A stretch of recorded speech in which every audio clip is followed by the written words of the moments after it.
jangan sampai gitu ya kita terbawa oleh penggiringan opini ya. Penggiringan opini kan banyak sekali itu di medsos ya, penggiringan opini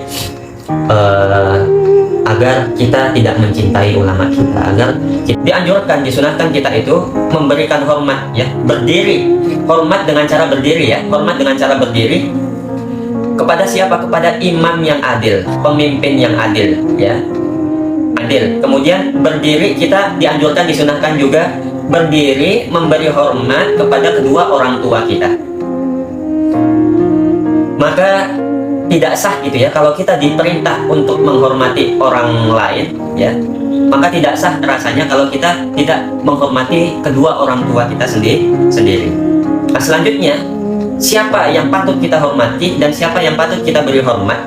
Siapa yang patut kita beri hormat selanjutnya, yaitu yang ketiga adalah kita dianjurkan, disunahkan berdiri kepada ahli din, ahli agama, orang yang alim atau mahir, memang profesional di dalam masalah keagamaan. Dalam hal ini misalnya kepada para ustadz yang mengajarkan tentang ilmu agama, yang mengajarkan tentang hadis, yang mengajarkan tentang Al-Quran, yang mengajarkan tentang ajaran-ajaran yang dibawa oleh Rasulullah SAW. Dalam hal ini misalnya seperti kiai, seperti habaib, seperti ya guru-guru yang mengajarkan kita tentang ilmu agama. Maka siapapun yang mahir, profesional, yang alim di dalam ilmu agama, memang bidangnya, faknya di dalam ilmu agama, maka patut kita beri hormat kepada mereka.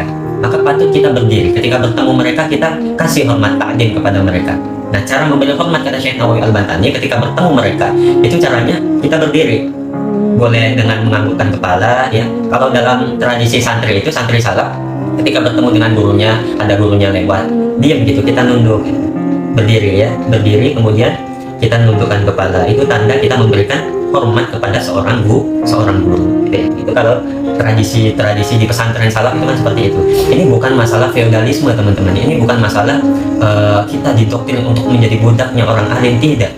Kita didoktrin untuk menjadi budaknya para kiai, kita didoktrin untuk menjadi budaknya para ustadz, kita didoktrin untuk menjadi budaknya para habaib. Tidak begitu ya teman-teman ya, tidak begitu. Ini bukan masalah feodalisme, tapi di sini masalah adab, masalah tata krama, masalah sopan santun. Loh, kenapa kita harus memberi hormat, takdim kepada ahli din, orang yang mengajarkan kita ilmu agama ya? Karena mereka memiliki jasa. Apa jasa mereka? Jasa mereka adalah mengajarkan kita ilmu agama, yang mana ilmu agama ini penting bagi kita untuk menuntun ya, membimbing kita baik di dalam urusan dunianya maupun di dalam keselamatan nantinya di akhirat. Begitu pentingnya ilmu agama. Maka ketika kita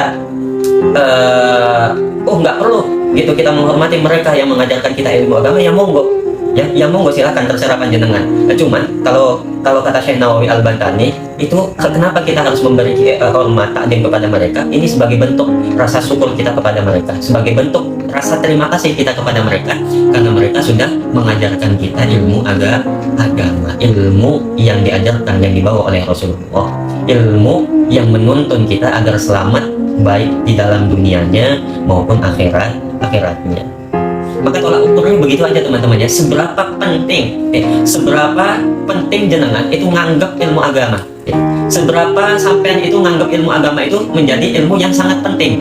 Kalau sampean nganggapnya penting, ya berarti patut kiranya kita menghormati guru-guru kita semuanya, layak lah seperti itu bisa dikatakan, karena memang mereka berjasa kepada kita. Dan kalau jenengan semuanya nganggap ilmu agama itu nggak penting, ya monggo, terserah jenengan. Cuma di sini ini bukan masalah feodalisme, ini bukan masalah doktrin atau dogma, tapi ini masalah adab. Ini yang harus kita tanamkan sejak dini kepada anak-anak kita semuanya, bahkan kepada kita ya. Ini yang harus kita tanamkan. Dan ini masih berlaku ya, diajarkan di pondok-pondok salaf. Seperti ini masalah adab ya, bukan masalah feodalisme. Ini masalah bagaimana cara kita memberi terima kasih, bersyukur kepada seseorang yang sudah berjasa kepada kita. Kalau kita nggak bisa berterima kasih, mau bagaimana kita nantinya ingin nyicipi ilmu yang sudah mereka berikan. Sedangkan mereka memberikan ilmu yang mereka berikan itu dengan ikhlas murni, hanya semata-mata yang dituju itu ingin li'i'la'i dinillah, untuk menegakkan agamanya Allah. Seperti itu ya teman-teman ya, pola pikirnya seperti itu. Maka teman-teman sekalian, jamaah sekalian, baik yang nonton di online maupun yang hadir di offline, ayo jangan sampai gitu ya kita terbawa oleh penggiringan opini ya. Penggiringan opini kan banyak sekali itu di medsos ya, penggiringan opini agar kita tidak mencintai ulama kita, agar kita tidak mencintai guru-guru kita, agar kita kurang rasa terima kasihnya kepada guru-guru yang sudah mengajarkan kepada kita. Banyak itu digiring kita oleh opini-opini yang demikian, itu banyak sekali di medsos. Makanya teman-teman, ayo kita kuatkan akidah kita, ayo kita kuatkan keyakinan kita kepada seorang guru yang mengajarkan kita ilmu agama. Ayo kita kuatkan pondasi kita agar kita selamat dari fitnah-fitnah akhir zaman yang sangat luar biasa, sehingga kita sulit di zaman ini ya teman-teman ya. Sulit apa? Sulit dalam arti sulit, kita itu sulit membedakan mana sih yang benar itu, mana sih yang batil itu, mana sih yang haram itu, mana sih yang syubhat itu, mana sih yang halal itu. Maka di zaman sekarang seperti sekarang itu kita kesulitan membedakan mana yang benar, mana yang syubhat, mana yang haram. Oleh karena itu, jalan satu-satunya agar kita bisa selamat dari fitnah-fitnah akhir zaman dengan kita mengaji kitabnya Salafun Sholeh yang sanadnya itu nyambung ya. Jadi kita ngajinya sesuai dengan ajaran yang dibawa oleh ulama-ulama Salafun Sholeh, pendahulu-pendahulu kita. Gitu ya teman-teman ya.